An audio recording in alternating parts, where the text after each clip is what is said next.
കോട്ടയത്ത് 1.5 ലക്ഷത്തോളം വെടിയുണ്ടകൾ കാണാതായെന്ന പീപ്പിൾ വാർത്തയെ തുടർന്ന് കോട്ടയം റൈഫിൾ അസോസിയേഷൻ ഓഫീസിൽ പോലീസ് റെയ്ഡ് നടത്തി. രേഖകൾ പിടിച്ചെടുത്തു. സംഭവത്തെക്കുറിച്ച് അന്വേഷിക്കുമെന്ന് ഡിജിപി സെൻകുമാർ അറിയിച്ചു.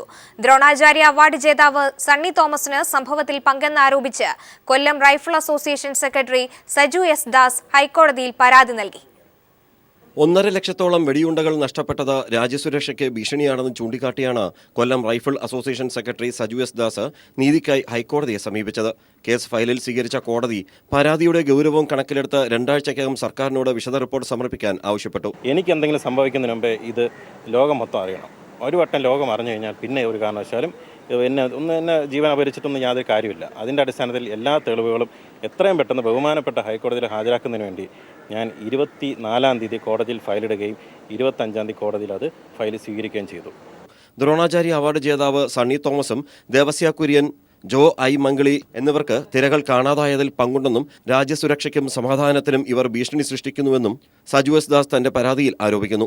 നിയമങ്ങൾ കാറ്റിൽ പറത്തിയും വ്യാജമായ രേഖകൾ സൃഷ്ടിച്ചും കള്ള ഒപ്പിട്ടും കേരള പോലീസിനെ വഞ്ചിച്ചുമാണ് ദ്രോണാചാര്യ, സണ്ണി തോമസും കൂട്ടരും വെടിയുണ്ടകൾ കരസ്ഥമാക്കിയതെന്നും ഹർജിയിൽ പറയുന്നു. സംസ്ഥാന റൈഫിൾ അസോസിയേഷൻ ഭാരവാഹിത്വം വഹിക്കുമ്പോഴുമാണ് വെടിയുണ്ടകൾ കാണാതായതെന്നും തെളിവുകൾ സഹിതം ചൂണ്ടിക്കാട്ടിയാണ് സജു എസ് ദാസ് കോടതിയെ സമീപിച്ചത്. കേരള റൈഫിൾ അസോസിയേഷന്റെ സംസ്ഥാന പ്രസിഡന്റ് ഹെഡ്ക്വാർട്ടേഴ്സ് IGയെ നോക്കുകുത്തിയാക്കിയാണ് സണ്ണി തോമസും സംഘവും വെടിയുണ്ടകൾ അനധികൃതമായി കരസ്ഥമാക്കിയതെന്നും ദ്രോണാചാര്യ അവാർഡ് ഇതിന് മറയാക്കിയെന്നും സജുവിന്റെ പരാതിയിൽ പറയുന്നു. CBIക്കും NIAക്കും പോലീസ് DGPക്കുമൊക്കെ പരാതി നൽകിയെങ്കിലും യാതൊരു നടപടിയും ഉണ്ടാകാത്ത സാഹചര്യത്തിലാണ് സജു എസ് ദാസ് ഹൈക്കോടതിയെ സമീപിച്ചത്. രാജ്കുമാർ, ന്യൂസ് ബ്യൂറോ, കൊല്ലം. ഓൺലൈൻ പെൺവാണിഭ കേസിൽ അറസ്റ്റിലായ ജോഷിയുടെ സഹായിയുടെ ഞെട്ടിപ്പിക്കുന്ന വെളിപ്പെടുത്തൽ. ലൈംഗിക ബന്ധത്തിന് വഴങ്ങാത്ത സ്ത്രീകളെ എയ്ഡ്സ് രോഗിയായ ഡ്രൈവറുമായി ലൈംഗിക ബന്ധം നടത്തിച്ചുവെന്ന് സഹായിയായ അനൂപ് വെളിപ്പെടുത്തി. ഇതിനുശേഷം ഇവരെ ഇടപാടുകാർക്ക് എത്തിച്ചതായും അനൂപ് പറഞ്ഞു. അനൂപിന്റെ രഹസ്യമൊഴി രേഖപ്പെടുത്താൻ അന്വേഷണ സംഘം കോടതിയിൽ അപേക്ഷ നൽകി. ചുംബന സമര നേതാക്കളായ രാഹുൽ പശുപാലനും രശ്മി ആർ നായരും പ്രതികളായ ഓൺലൈൻ പെൺവാണിഭ കേസിൽ അന്വേഷണ ഉദ്യോഗസ്ഥരെ തന്നെ ഞെട്ടിപ്പിച്ച വെളിപ്പെടുത്തലാണ് കേസിൽ പോലീസ് കസ്റ്റഡിയിലുള്ള അച്ചായൻ എന്ന ജോഷിയും സഹായി അനൂപും നടത്തിയിരിക്കുന്നത്. പെൺവാണിഭത്തിനെത്തിച്ച പെൺകുട്ടികളെ എയ്ഡ്സ് രോഗിയുമായി ലൈംഗിക ബന്ധത്തിന് വിധേയരാക്കിയതായി ജോഷി വെളിപ്പെടുത്തി. തന്റെ ഡ്രൈവറാണ് ആ എയ്ഡ്സ് രോഗിയെന്നും പെൺവാണിഭത്തിന് വിസമ്മതിച്ച പെൺകുട്ടികളെയാണ് ഇത്തരത്തിൽ ചതിയിലൂടെ ലൈംഗിക ബന്ധത്തിൽ ഏർപ്പെടാൻ വഴിയൊരുക്കിയതെന്നും ജോഷി പറഞ്ഞു. ഇക്കാര്യങ്ങൾ ജോഷിയുടെ സഹായി അനൂപും പോലീസിനോട് സമ്മതിച്ചിട്ടുണ്ട്.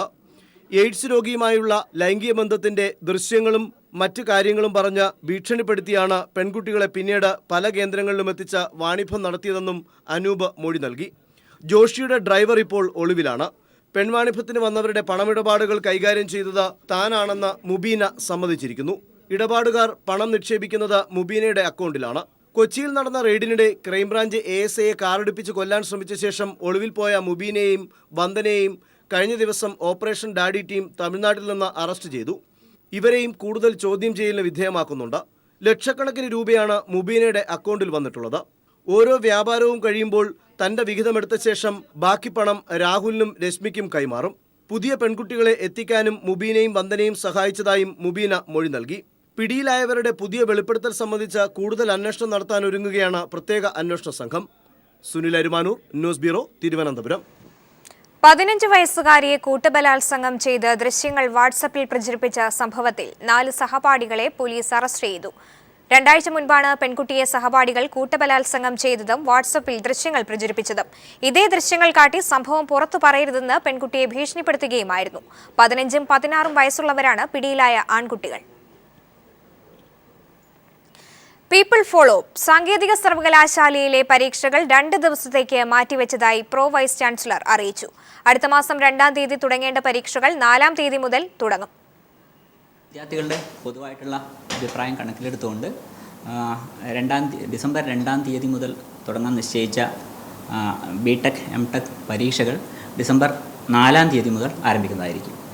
നേരത്തെ ഡിസംബർ 2-ന് തുടങ്ങി 14-ന് അവസാനിക്കുന്ന പരീക്ഷകൾ ഡിസംബർ 4-ന് തുടങ്ങി ഡിസംബർ 18-ന് അവസാനിക്കും. എല്ലാ സംവിധാനങ്ങളും യൂണിവേഴ്സിറ്റിയുടെ കൺട്രോൾ തന്നെയാണ് പരീക്ഷ നടക്കുന്നത്. ഇതിൻ്റെ സോഫ്റ്റ്വെയർ സംബന്ധമായ പരിപാടികളും ഹാർഡ്വെയറും മാത്രമാണ് സ്വകാര്യ ഏജൻസിക്ക് നൽകിയിട്ടുള്ളത്. ബാക്കിയുള്ള ക്വസ്റ്റ്യൻ പേപ്പർ പ്രിപ്പറേഷനും പരീക്ഷാ നടത്തിപ്പും ക്വസ്റ്റ്യൻ പേപ്പർ വാല്യുവേഷനും ഉത്തരക്കടലാസ് മൂല്യനിർണ്ണയം എല്ലാം പൂർണ്ണമായിട്ടും യൂണിവേഴ്സിറ്റിയുടെ കൺട്രോൾ തന്നെയാണ്. തീർത്തും വളരെ സെക്യൂർ ആയിട്ടുള്ള ഒരു സിസ്റ്റമാണ് യൂണിവേഴ്സിറ്റി ഫോളോ ചെയ്തിരിക്കുന്നത്. ഒന്നാം മാറാട് കലാപത്തിലെ 12 പ്രതികളുടെ ശിക്ഷ ഹൈക്കോടതി റദ്ദാക്കി. ഡിവിഷൻ ബെഞ്ചാണ് ശിക്ഷ റദ്ദാക്കിയത്. പ്രതികൾക്ക് കൊലപാതകത്തിൽ പങ്കുണ്ടെന്ന് സംശയാതീതമായി തെളിയിക്കാൻ പ്രോസിക്യൂഷന് കഴിഞ്ഞില്ലെന്ന് കണ്ടെത്തിയാണ് ഹൈക്കോടതി വിധി. വിചാരണ കോടതി 2 പ്രതികൾക്ക് നൽകിയ ജീവപര്യന്തം തടവ് കോടതി ശരിവച്ചു. പ്രതികളായ ഷാജി, ശശി എന്നിവരുടെ ജീവപര്യന്തം ശിക്ഷയാണ് കോടതി ശരിവച്ചത്. കലാപത്തിൽ 5 പേർ കൊല്ലപ്പെട്ടിരുന്നു. 2002 ജനുവരി 4 അബൂബക്കർ വെട്ടേറ്റ് മരിച്ച കേസിലാണ് 14 പ്രതികളെ വിചാരണ കോടതി ശിക്ഷിച്ചത്. പ്രതികൾ സമർപ്പിച്ച അപ്പീലും ശിക്ഷ വർദ്ധിപ്പിക്കണമെന്നും നഷ്ടപരിഹാരം നൽകണമെന്നും ആവശ്യപ്പെട്ട് അബൂബക്കറിന്റെ പിതാവ് സമർപ്പിച്ച റിവിഷൻ ഹർജിയിലാണ് കോടതി വിധി. പ്രതികളുടെ ശിക്ഷ വർദ്ധിപ്പിക്കണമെന്നാവശ്യപ്പെട്ട് സർക്കാർ സമർപ്പിച്ച അപ്പീൽ കോടതി തള്ളി. അബൂബക്കറിന്റെ അനന്തരാവകാശികൾക്ക് നഷ്ടപരിഹാരം നൽകുന്ന കാര്യം സംസ്ഥാന സർക്കാർ പരിശോധിക്കണമെന്നും കോടതി നിർദ്ദേശിച്ചു. ദൃക്സാക്ഷിയുടെ മൊഴി സംശയകരമാണെന്നും സാക്ഷികൾ പ്രതികളെ തിരിച്ചറിഞ്ഞതിൽ അപാകതയുണ്ടെന്നും കോടതി വിലയിരുത്തി. സംശയത്തിന്റെ ആനുകൂല്യം പ്രതികൾക്ക് നൽകുകയാണെന്നും ഡിവിഷൻ ബെഞ്ച് വിധിന്യായത്തിൽ പറഞ്ഞു. News bureau, Kochi. വിഷുവിന് CPIM-ന്റെ നേതൃത്വത്തിൽ വിഷരഹിത പച്ചക്കറി വിപണിയിലെത്തിക്കുമെന്ന് കോടിയേരി ബാലകൃഷ്ണൻ. വിലക്കയറ്റം തടയാൻ സർക്കാർ പ്രഖ്യാപിച്ച തുക അപര്യാപ്തമെന്നും 5 കോടി രൂപ ഒരാഴ്ച കൊണ്ട് തീരുമെന്നും കോടിയേരി പറഞ്ഞു. കഴിഞ്ഞ ഓണക്കാലത്ത് വിജയകരമായി പൂർത്തിയാക്കിയ വിഷരഹിത പച്ചക്കറിയുടെ ക്യാമ്പയിൻ്റെ 2ാം ഘട്ടത്തിനാണ് CPIM തയ്യാറെടുക്കുന്നത്. വിഷുവിന് വിഷമില്ലാത്ത സ്വന്തം പച്ചക്കറി എന്ന മുദ്രാവാക്യം ഉയർത്തി അടുത്ത വിഷുക്കാലത്ത് ജനങ്ങൾക്ക് വിഷരഹിത പച്ചക്കറി നൽകാനാണ് CPIM-ന്റെ തീരുമാനം. ഇതിനായി AKG പഠന ഗവേഷണ കേന്ദ്രത്തിൻ്റെ നേതൃത്വത്തിൽ ദ്വിദിന ശില്പശാല സംഘടിപ്പിച്ചു. കേരളത്തിൻ്റെ കാർഷിക രംഗത്ത് ഇടപെടാൻ കഴിയുന്ന മുഴുവൻ ഏജൻസികളെയും കൂട്ടിയോജിപ്പിച്ചുകൊണ്ടാണ് CPIM ഈ സംരംഭത്തിന് തയ്യാറെടുക്കുന്നത്. പച്ചക്കറി വില നിയന്ത്രണത്തിന് സർക്കാർ അനുവദിച്ച തുക അപര്യാപ്തമാണെന്ന് CPIM സംസ്ഥാന സെക്രട്ടറി കോടിയേരി ബാലകൃഷ്ണൻ പറഞ്ഞു. ഇപ്പം തന്നെ അനുവദിച്ചത് 5 കോടി രൂപ മാത്രമാണ്. ഈ സാഹചര്യം നേരിടുന്നതിന് വേണ്ടി 5 കോടി രൂപ പര്യാപ്തമേ അല്ല. 100 കോടി രൂപ ഇപ്പോൾ ഗവൺമെൻറ് നീക്കി വെക്കണം. ഈ പച്ചക്കറി രംഗത്തുണ്ടായ പ്രതിസന്ധി നേരിടുന്നതിന് വേണ്ടി 100 കോടി രൂപ അനുവദിക്കേണ്ട സ്ഥാനത്ത് 5 കോടി രൂപ അനുവദിച്ചു എന്നുള്ള പ്രഖ്യാപനം. മറ്റ് കാര്യങ്ങൾക്കൊക്കെ എന്തെല്ലാം കാര്യത്തിന് ഗവൺമെൻറ് പണം ചെലവഴിക്കുന്നു. ഇത്തരം ഒരു കാര്യത്തിന് വേണ്ടി പണം ചെലവഴിക്കാൻ കഴിയാത്തൊരു സ്ഥിതി എങ്ങനെ വന്നു? വിഷപ്രയോഗമില്ലാത്ത പച്ചക്കറി ലഭ്യമാക്കാനുള്ള കർമ്മ പദ്ധതി ശില്പശാലയിൽ തയ്യാറാക്കി. Doctor TM Thomas Isaac MLA ആമുഖ പ്രഭാഷണം നടത്തി. Doctor Jiju P Alex report അവതരിപ്പിച്ചു. ചടങ്ങിൽ ശാസ്ത്രജ്ഞരും സാങ്കേതിക വിദഗ്ധരും ജനപ്രതിനിധികളും അടക്കമുള്ളവർ പങ്കെടുത്തു. News bureau, Thiruvananthapuram. Kozhikode manhole ദുരന്തത്തിൽ 3 പേർ കസ്റ്റഡിയിൽ. Project manager, site engineer, safety officer എന്നിവരെയാണ് കസ്റ്റഡിയിലെടുത്തത്. ഇവർക്കെതിരെ മനഃപൂർവ്വമല്ലാത്ത നരഹത്യയ്ക്ക് കേസെടുത്തു. മരണപ്പെട്ട നൌഷാദിന്റെ വീട് മുഖ്യമന്ത്രി ഉമ്മൻചാണ്ടി സന്ദർശിച്ചു. നൌഷാദിന്റെ മൃതദേഹം വൻ ജനാവലിയുടെ സാന്നിധ്യത്തിൽ ഖബറടക്കി. ഡെപ്യൂട്ടി സ്പീക്കർ സ്ഥാനത്തേക്കുള്ള തെരഞ്ഞെടുപ്പ് ബുധനാഴ്ച നടക്കും. അതേസമയം പാലോട് രവിയെ ഡെപ്യൂട്ടി സ്പീക്കറാക്കാൻ കോൺഗ്രസിൽ ധാരണയായി. കോൺഗ്രസിലെ I വിഭാഗം നിർദ്ദേശിച്ച K മുരളീധരൻ പിന്മാറിയതോടെയാണ് A ഗ്രൂപ്പ് MLA പാലോട് രവിയെ ഡെപ്യൂട്ടി സ്പീക്കർ സ്ഥാനത്തേക്ക് നിർദ്ദേശിക്കാൻ ധാരണയായത്. 2 ആഴ്ചത്തേക്ക് ഡെപ്യൂട്ടി സ്പീക്കറാകാനില്ലെന്ന് രാവിലെ മുഖ്യമന്ത്രിയെയും ആഭ്യന്തരമന്ത്രിയെയും KPCC അധ്യക്ഷനെയും K മുരളീധരൻ അറിയിച്ചു. തുടർന്ന് പാലോട് രവിയെ നിർദ്ദേശിക്കാൻ ധാരണയായി. നേരത്തെ RSPയും ഡെപ്യൂട്ടി സ്പീക്കർ സ്ഥാനത്തിന് അവകാശവാദം ഉന്നയിച്ചിരുന്നു. എന്നാൽ കോൺഗ്രസ് കൈവശം വെച്ച സ്ഥാനം വിട്ടു നൽകേണ്ടെന്നായിരുന്നു KPCC നിലപാട്. ഇതോടെ അതൃപ്തി വ്യക്തമാക്കിക്കൊണ്ട് RSP പിന്മാറി. അമർഷമുണ്ടെങ്കിലും പരസ്യമായ നിലപാട് ഇക്കാര്യത്തിൽ സ്വീകരിക്കില്ലെന്നാണ് RSP നേതാക്കൾ നൽകുന്ന സൂചന. G കാർത്തികേയന്റെ നിര്യാണത്തോടെ N ശക്തൻ സ്പീക്കറായ സാഹചര്യത്തിലാണ് ഡെപ്യൂട്ടി സ്പീക്കർ സ്ഥാനത്ത് ഒഴിവ് വന്നത്. വരുന്ന ബുധനാഴ്ച രാവിലെ 9:30 തെരഞ്ഞെടുപ്പ്. ചൊവ്വാഴ്ച ഉച്ചയ്ക്ക് 1 മണിവരെ ഡെപ്യൂട്ടി സ്പീക്കർ സ്ഥാനത്തേക്ക് നാമനിർദ്ദേശ പത്രിക സമർപ്പിക്കാം. News bureau, Thiruvananthapuram. 13ാം കേരള നിയമസഭയുടെ 15ാം സമ്മേളനത്തിന് തിങ്കളാഴ്ച തുടക്കമാകും. ഡിസംബർ 17 വരെ 11 ദിവസങ്ങളിലായി സമ്മേളിക്കുന്ന സഭയിൽ നിയമനിർമ്മാണമാണ് പ്രധാന അജണ്ടയെന്ന് സ്പീക്കർ N ശക്തൻ പറഞ്ഞു. അതേസമയം നിയമസഭയിൽ മുൻമന്ത്രി KM മാണിയുടെ സീറ്റ് മാറുമെന്നും ആ സീറ്റ് കേരള കോൺഗ്രസിലെ നിലവിലെ മന്ത്രിക്ക് നൽകുമെന്നും സ്പീക്കർ വാർത്താസമ്മേളനത്തിൽ വ്യക്തമാക്കി.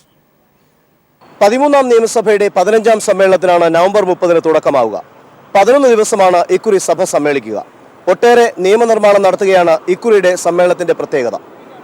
2015 Kerala service commission bill, 2015 payment of wages bill, ഭേദഗതി ചെയ്ത പ്രവാസി കേരളീയരുടെ ക്ഷേമ ബിൽ തുടങ്ങിയ ബില്ലുകളാണ് 15ാം സമ്മേളനത്തിൽ അവതരിപ്പിക്കുകയെന്ന് സ്പീക്കർ N ശക്തൻ വ്യക്തമാക്കി.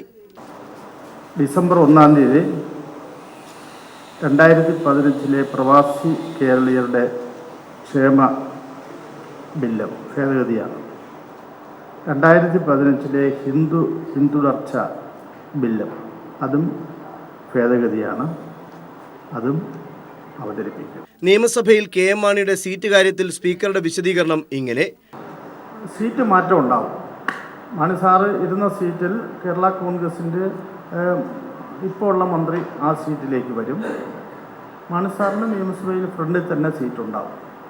നിയമസഭാ സമുച്ചയത്തിലെ നിയമസഭാ മ്യൂസിയം പുതിയ ബ്ലോക്കിന് ജി കാർത്തികേയന്റെ നാമം നൽകുമെന്നും സ്പീക്കർ കൂട്ടിച്ചേർത്തു.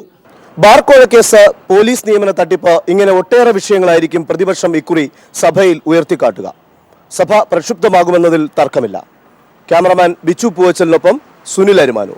സന്നിധാനത്തെ വ്യാപാര സ്ഥാപനങ്ങളിൽ ജില്ലാ ഭരണകൂടം നടത്തുന്ന പരിശോധനകൾ ശക്തമാക്കി. അളവിലും തൂക്കത്തിലും വിലയിലും കൃത്രിമത്വം കാണിച്ച വ്യാപാര സ്ഥാപനങ്ങളിൽ നിന്നും പിഴ ഈടാക്കി.